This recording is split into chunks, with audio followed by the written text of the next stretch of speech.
अवधूत चिंतन श्री गुरुदेव दत्त. श्री स्वामी समर्थ. तुम्हा सगळ्यांचं आपल्या चॅनलमध्ये खूप खूप मनापासून स्वागत. सर्वप्रथम सगळ्या स्वामी भक्तांना आज मकर संक्रांतीच्या खूप साऱ्या शुभेच्छा. आजचा दिवस आणि येणारे सगळेच दिवस तुमचे चांगले जाओ हीच महाराजांचरणी प्रार्थना करते आणि आजच्या व्हिडिओला सुरुवात करते. संक्रांतीच्या दिवशी देवीने संक्रासूर नावाच्या राक्षसाचा वध केला होता, म्हणून आपण मकर संक्रांती साजरी करतो. उद्या आहे किंक्रांत, ज्याला कर दिन असं म्हणतात.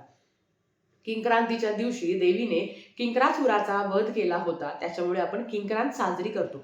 आता किंक्रांत साजरी करणं म्हणजे काय? ह्या दिवशी आपल्या आयुष्यात असलेल्या वाईट गोष्टीचा त्याग करणं. किंक्रांत कर. आता हा दिवस लोकांना खूप जास्त वाईट वाटतो, चांगला वाटत नाही, कारण ह्या दिवशी भांडण झालं की वर्षभर कटकट आणि आपण स्वतःला इतकं सक्षम बनवतो की उद्याच्या दिवशी म्हणजे करीच्या दिवशी माझ्याकडनं कुठल्याच प्रकारचं कोणाची डोकं लावल्या जाणार नाही याची काळजी आपण तंतोतंत घेत असतो. कारण असं म्हणतात की किंक्रांतीच्या दिवशी जर कटकट झाली तर वर्षभर आपल्यासोबत कटकट होते आणि किंक्रांतीच्या दिवशी जर काहीतरी वाईट घडलं तर आयुष्यभर आपल्यासोबत वाईटच घडतं. सगळ्यात आधी तर एक गोष्ट लक्षात ठेवा, किंक्रांत नाही, आयुष्यातला प्रत्येक दिवस मी जर कटकट केली, माझ्यासोबत जर वाईट झालं आणि ज्याने केलं, आता समजा मी जर तुमच्या बरोबर वाईट केलं तर ते घुमून फिरून मला मिळणारच आहे. अर्थात आपण जे काही करतो, जे काही देतो ते आपल्याला परतफेड कुठल्या ना कुठल्या स्वरूपात मिळतच असते. थोडक्यात काय, करीच्या दिनाच्या दिवशी नाही पण नेहमी कोणाशी कटकट घालू नये, कोणाबद्दल वाईट बोलू नये, कोणाशी भांडण करू नये आणि म्हणून करीच्या दिवशी खूप जास्त प्रमाणात काळजी घेतली जाते. आता शहरामध्ये ना किंक्रांत हा दिन फक्त नॉर्मली साजरा केला जातो. आजचा दिवस आहे, गेला, आम्ही कामावर जातो, आपले कामं करतो. पण गावाकडे किंबहुना आजही शहरामध्ये किंक्रांतीच्या दिवशी धिरडे आणि गुळवणी बनवली जाते. आता मी गावाकडची असल्यामुळे मला या गोष्टी माहिती आहेत. धिरडे आणि गुळवणी बनवली जाते. गुळवणी म्हणजे काय, जो दूध आहे त्याच्यामध्ये पाणी आणि साखर टाकली जाते आणि धिरडे दोन प्रकारचे बनवले जातात. एक मैद्याचे गोड धिरडे ज्याला म्हणतो, मैद्याचे धिरडे, आणि एक डाळीच्या पिठाचे धिरडे बनवले जातात. आणि किंक्रांत म्हटलं तर काही गोष्टी आहेत ज्याचं पालन करणं आवश्यक आहे, कारण जे काही तुम्ही देणार ते तुम्हाला मिळणार. थोडक्यात काय, किंक्रांतीच्या दिवशी मांसाहार पण वर्ज्य आहे. प्रत्येक जाती धर्मात वेगवेगळी पद्धत असते. की किंक्रांत म्हटलं तर मग संध्याकाळी तिखटाचा बेत बनवला जातो. आता तिखटचा बेत म्हणजे सगळ्यांकडे मांसाहारच केला जातो. करीच्या दिवशी ज्या वाईट गोष्टींचा त्याग करणं महत्वाचं आहे, त्याच्यामध्ये मांसाहार करणंही महत्वाचं आहे. आता येवल्याची असल्यामुळे भोगी, संक्रांत आणि किंक्रांत हे 3 दिवस खूप जास्त तिकडे उत्साह असतो, खूप जास्त मजा असते तिकडे. कारण संक्रांतीचे 3 दिवस सगळ्या दुकाने, सगळ्या बाजारपेठ बंद असतात. लोक फक्त संक्रांतीचा आनंद घेण्यासाठी पतंग उडवत असतात. आपल्या रोजच्या आयुष्यातील दुःख, संकट, त्रास सगळे लोक सोडून हे 3 दिवस आनंद घेत असतात. पण शहरामध्ये इतका लोकांना वेळ नाही आहे, म्हणून किंक्रांतीच्या दिवशी आपण नॉर्मल आयुष्य जगत असतो. पण ह्या दिवशी कोणाशीही कटकट होणार नाही. आपल्या आयुष्यामध्ये एकतरी असा व्यक्ती असतो की ज्याच्यामुळे आपल्याला खरंच मानसिक, शारीरिक, आर्थिक खूप जास्त त्रास होतो. किंक्रांतीच्या दिवशी त्या माणसापासून किंवा त्या व्यक्तीपासून 10 हात लांब, मग तो कंपनीतला मॅनेजर असो किंवा कुठे तुम्ही कामाला जात आहे, तुमचा कोणी बॉस असो, लांब राहा. आपलं मन दुखवलं जाणार नाही आणि आपणही कोणाचं दुखवणार नाही याची काळजी घ्यायची आहे. कटकट, भांडण, वादावाद, मारामारी काही या गोष्टी होणार नाही याची काळजी घ्यावी. खूप मॅटर वाढलं असेल तर ते किंक्रांतीच्या दिवशी शांत राहावं. बघा, किंक्रांतीच्या दिवशी लग्नाची बोलणी केली जात नाही किंवा घर खरेदी केली जात नाही, गाडी खरेदी केली जात नाही. नको बाबा, किंक्रांत आहे ना, कशाला कटकट असं आहे. मुळात तर किंक्रांत हा दिवस वाईट नाही आहे. ह्या दिवशी आपल्याला आयुष्यातील वाईट गोष्टींचा त्याग करायचा असतो.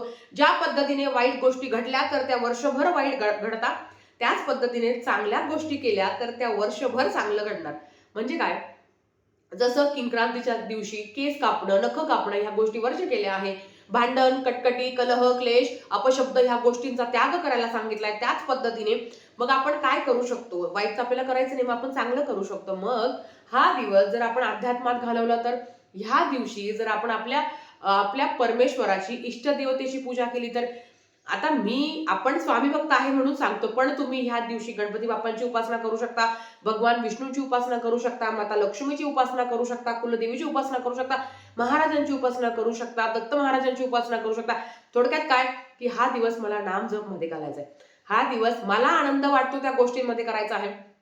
म्हणजे मग तुम्ही नामजप करू शकता. अर्थात मासिक धर्म सुतक विटाळ असेल तर तुम्हाला फक्त नामजप करता येईल किंवा तुम्ही लिखित नामजप करू शकता. ह्या दिवशी तुम्ही औदुंबर प्रदक्षिणा घालू शकता. या दिवशी तुम्ही स्वामी चरित्र सारामृताचे पाठ करू शकता. बऱ्याच केंद्रामध्ये किंक्रांतीच्या दिवशी दुर्गा सप्तशती ग्रंथाचं पारायण होतं. तुम्ही तिकडे जाऊन पारायण करू शकता. तुम्ही घरात पारायण करू शकता. तुम्ही कुठल्याही तुमच्या इष्टदेवतेचा मंत्र जप करू शकता. वाईट गोष्टी करणं वर्ज्य मानलं गेलं आहे, पण चांगल्या गोष्टी आवर्जून करू शकता. कारण वाईट केल्याने जर वर्षभर वाईट होतं, तर चांगलं केल्याने वर्षभर नक्कीच चांगलं होईल. चांगलं बोला, दुसऱ्यांना मदत करा. किंक्रांतीच्या दिवशी तुम्ही दान धर्म करा, चांगले कर्म करा, तुम्ही अध्यात्मात तुम्ही नामजप करा.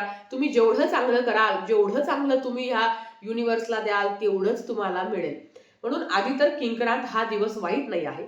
आपल्याला तो वाईट का वाटतो माहिती का? कारण ह्या दिवशी वाईट वाईट गोष्टींचा त्याग करायचा असतो, म्हणून आपल्याला तो वाईट वाटतो की नाही आज कटकट नाही, आज कटकट नाही. आणि खरं तर हे रोज जर आपण ठरवलं की आज कोणाचं डोकं लावायचं नाही, आणि आपण कितीही ठरवलं तरी आपण माणूस आहोत.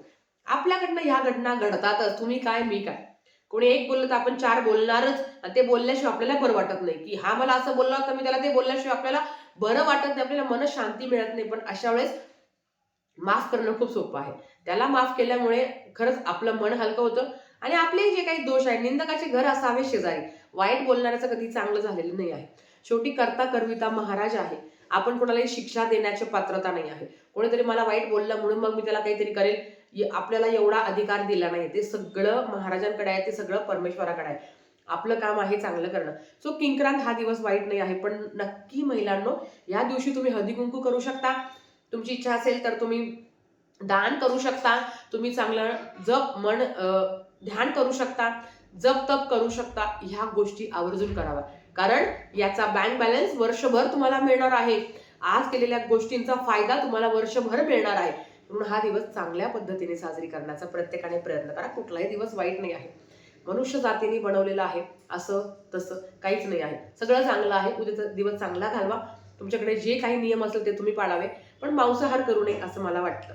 बाकी प्रत्येकाने किती खावं, कसं खावं, केवढं खावं हा प्रत्येकाचा वैयक्तिक निर्णय आहे. आपण त्याच्यावर भाष्य करू नये. पण हो, किंक्रांतीच्या दिवशी आपल्याला मांसाहार वर्ज्य करायचा आहे. मांसाहार करायचा नाही. आणि अर्थात उद्या आता आता काही काही लोक तर असे आहे की ते काही पाळत नाही, पण उद्या गुरुवार आहे तर प्रश्नच नाही. आणि गुरुवार असल्यामुळे महाराजांची सेवा करणं तर अनिवार्य आहे. व तुमच्या ह्या दिवसामध्ये 11 गुरुवार असेल, संकल्पयुक्त पारायण असेल, ते तुम्ही करावं. एक माळ जास्त जप करावी, कारण हा दिवस मला अध्यात्मात घालवायचा आहे, महाराजांच्या सेवेत घालवायचा आहे. बाकी दुसरं काही नाही. ठीक आहे, आजच्यासाठी फक्त इतकं झालेली सेवा स्वामींच्या चरणी मी रुजू करते, आणि आजचा व्हिडिओ इथेच थांबवते. आवडला असेल तर लाईक शेअर सबस्क्राईब करा. भेटूया परत अशाच एका नवीन व्हिडिओ सोबत. तोपर्यंत श्री स्वामी समर्थ.